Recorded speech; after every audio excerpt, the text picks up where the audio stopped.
Hello students, today we are going to start new chapter that is coordination compound. What is that? Coordination compound.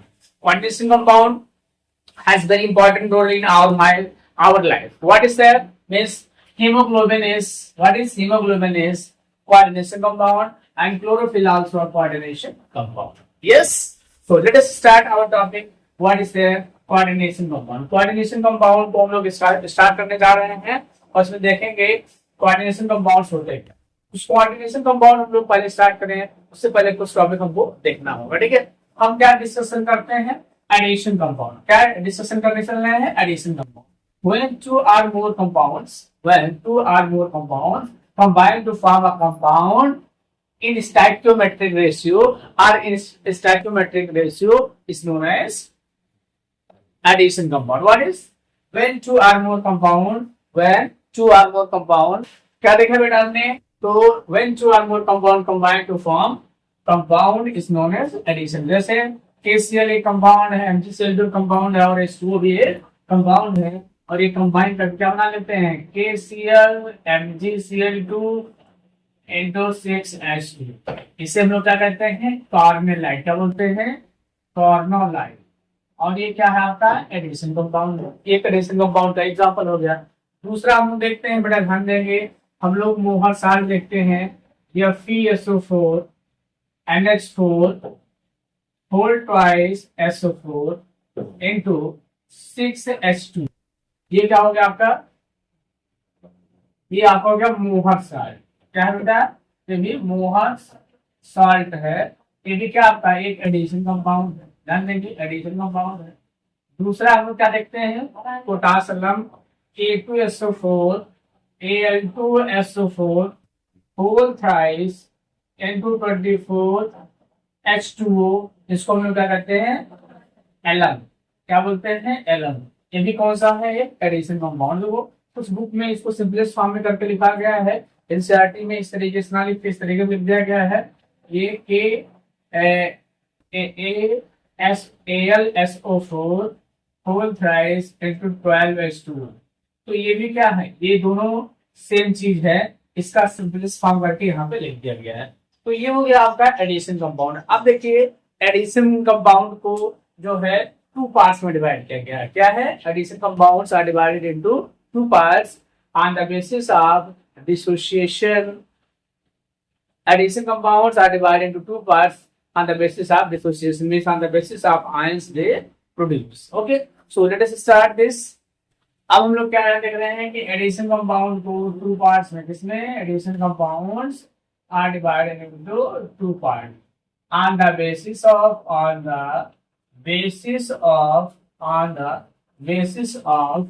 dissociation। what is on the basis of dissociation? ठीक है, क्या basis है?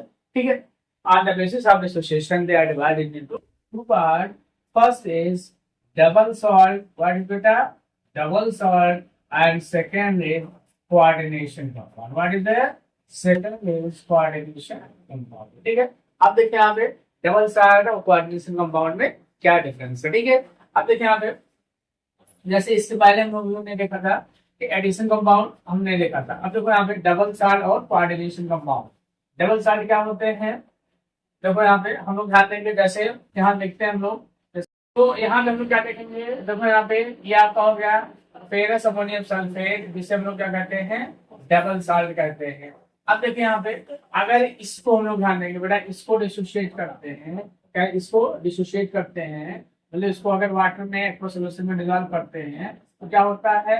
ये Fe+2 SO4 2 NH4 plus और plus 6H2O में ये dissociate हो जाएगा।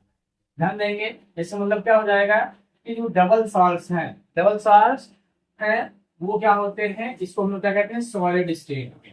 क्या होते हैं? सॉलिड स्टेट में ये एग्जिस्ट होते हैं। और एक्वस मीडियम में क्या होते हैं? ये डिसोसिएट हो जाते हैं। क्या हो जाते हैं? डिसोसिएट हो जाते हैं। ध्यान देंगे, ये आपका हो गया डबल सॉल्ट। डबल सॉल्ट मतलब ध्यान देना, डबल सॉल्ट का ये मतलब नहीं है इसमें दो सॉल्ट। डबल सॉल्ट का मतलब ये होता है कि ये क्या होता है कि अपने आप में केवल एक स्टेट में स्टेबल होता है। क्या होता है? जैसे FeSO4, ध्यान देंगे FeSO4 हम लोग इसको थोड़ा सा और डिस्कस कर लेते हैं कि FeSO4 को हम लोग डबल साल्ट करते हैं। ये क्या होता है? देखो, it is stable in solid state. क्या है? सॉलिड स्टेट में क्या होता है? स्टेबल होता है। सॉलिड स्टेट में क्या होता है? स्टेबल होता है। और एक्वा सोल्यूशन में क्या होता है? ये आयनाइज हो जाता है। देखो यहाँ पे ये आयनाइज हो गया। हम लोग कह सकते हैं कि double salt are stable in solid state but dissociate in its ion in solution or in aqueous। तो बेटा हम लोगों ने यहाँ क्या देखा कि double salts are stable in solid state. क्या होते हैं? केवल सॉलिड स्टेट में क्या होते हैं बेटा? स्टेबल होते हैं solid state but dissociate into its ion in aqueous medium। aqueous medium में क्या होते हैं? जो हम इसको डिसॉल्व करते हैं वाटर में, तो ये क्या होते हैं? ध्यान देंगे ये डिसोशिएट हो जाते हैं। एक वर्ड होता है कंप्लीटली डिसोशिएट हो जाते हैं। क्या होते हैं? कंप्लीटली डिसोशिएट हो जाते हैं। ठीक है, तो एक चीज हम लोग लिखते रहते हैं कि देखो यहाँ लिखते हैं कि इस स्टेट में, ध्यान देंगे इस स्टेट में सॉलिड स्टेट में है तो इनकी प्रॉपर्टीज क्या होगी? अलग होगी। और अगर एक्वस स्टेट में है तो इनकी प्रॉपर्टीज क्या होगी? अलग होगी। इस चीज को थोड़ा सा आपको ध्यान देना। क्या ध्यान रखना है कि सॉलिड स्टेट में है तो इसकी प्रॉपर्टीज अलग होगी, और अगर एक्वस स्टेट में है तो इसकी प्रॉपर्टीज अलग होगी।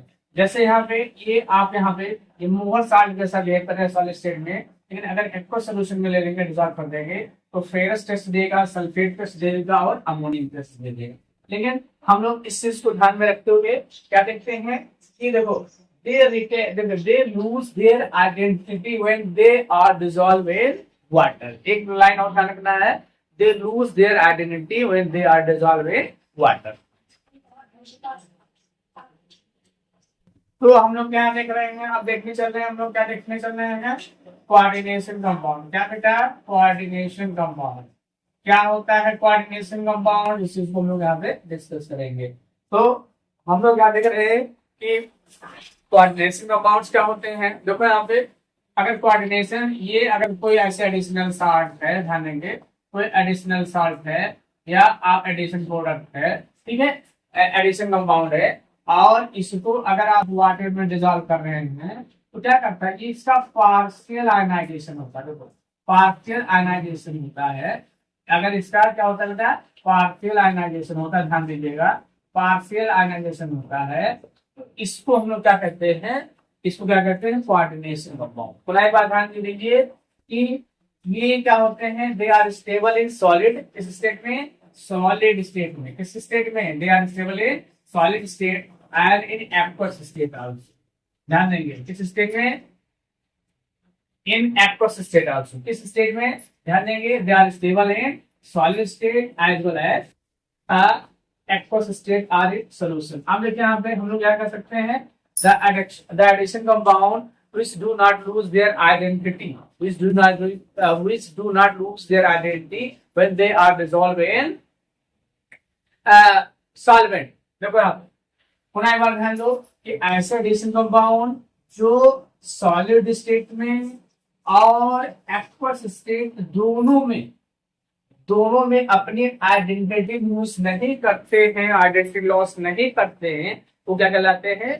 Coordination compound. क्या कहलाते हैं? कोऑर्डिनेशन। तो इसमें हम लोग क्या देखें बेटा? देखो क्या हमने लिखा कोऑर्डिनेशन कंपाउंड। हम पुनः बता दे रहे हैं कोऑर्डिनेशन कंपाउंड ऐसे कंपाउंड होते हैं जो सॉलिड स्टेट में और क्या लिक्विड स्टेट में, solid in solid state as well as in aqueous medium they are stable, they do not lose their identity। मतलब ध्यान देंगे कि अगर कोई कोऑर्डिनेशन कंपाउंड है तो वो सॉलिड स्टेट में क्या होगा? स्टेबल होता है, और एक्वस मीडियम में भी स्टेबल होता है। कहने का मतलब क्या है? अगर सॉलिड स्टेट में है तो जो उसकी प्रॉपर्टी है वही प्रॉपर्टी क्या हो जाएगी? एक्वस मीडियम में। ऐसे एडिशन कंपाउंड को हम क्या कहते हैं? कोऑर्डिनेशन कंपाउंड कहते हैं। और इस चीज को हम कहते हैं coordination compound retain their identity in solid as well as in aqueous medium also। तो इसे हम लोग देखते हैं। देखो the addition compound which are stable in solid as well as in aqueous medium। पहला पॉइंट, जो ऐसे एडिशन कंपाउंड जो सॉलिड स्टेट में और एक्वस मीडियम दोनों में स्टेबल होते हैं वो क्या कहलाते हैं? आपके कोऑर्डिनेशन कंपाउंड। फिर दूसरा इसमें देख लेते हैं they retain their identity in solid as well as in aqueous medium। अब देखो यहाँ पे एक और वर्ड लिख सकते हैं they do not lose their identity when they are being dissolved in aqueous medium. और कुछ पॉइंट हम लोग देख लेते हैं. They do not completely ionize. They do not completely ionize in its constituent when they are being dissolved in aqueous medium. मतलब यहाँ देखो ये सॉलिड स्टेट में है, तो ऐसे फार्मूला लिखेंगे एक्वस स्टेट में हो जाएगा. तो इसको हम लोग क्या लिखते हैं, ऐसे लिखते हैं. तो इसे कहते हैं कि सॉलिड स्टेट में और एक्वस स्टेट दोनों में क्या है, अपने आइडेंटिटी मेंटेन किया है. अब देखिए इसी से रिलेटेड एक टॉपिक है आपका कि जो कोऑर्डिनेशन कंपाउंड के बारे में डिटेल जो एक अल्फ्रेड वार्नर नाम के साइंटिस्ट थे, अल्फ्रेड वार्नर नाम के साइंटिस्ट थे. उन्होंने बहुत सारे कोऑर्डिनेशन कंपाउंड के बारे में डिस्कस किया और उनके बेसिस पे उन अपना एक पोस्टुलेट्स दिया जिसे हम लोग क्या कहते हैं, वार्नर पोस्टुलेट्स कहते हैं. क्या कहते हैं, वार्नर पोस्टुलेट कहते हैं. तो इस पोस्टुलेट्स को देखने के लिए आपको मेरे नेक्स्ट वीडियो पे आना होगा, जो मैं नेक्स्ट वीडियो बना